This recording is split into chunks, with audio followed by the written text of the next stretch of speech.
Allarme da codice rosso. Nel Vicentino è in aumento la violenza di genere. Sono i carabinieri a tracciare la situazione degli ultimi anni. 1007 i reati gestiti nel 2021, di più nel 2022, quando i casi sono saliti a 1075, per poi calare a 1041 nel 2023. Quest'anno, a fine ottobre, sono 897 le chiamate arrivate al 112 per reati da codice rosso.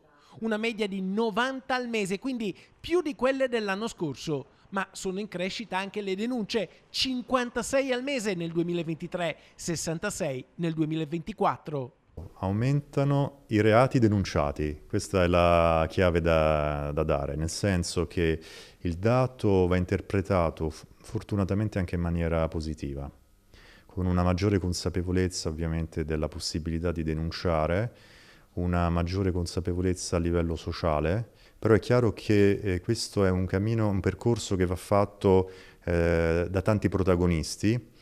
Penso sicuramente a una rete che oltre ai carabinieri e le forze di polizia vede la magistratura, le associazioni ovviamente contro la violenza, la sanità, ma deve partire anche dalla famiglia, dalle scuole, perché va infuso appunto il seme del rispetto.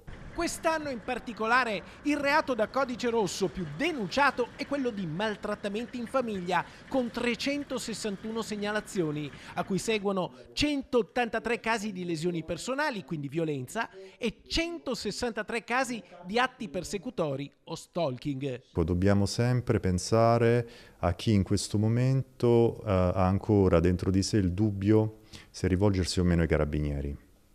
La risposta è trovate il coraggio, perché è l'unica chiave per mettere in moto la macchina della giustizia e per assistervi. Non tollerare ogni tipo di violenza, perché potrebbe dare vita a un'escalation che non si può prevedere.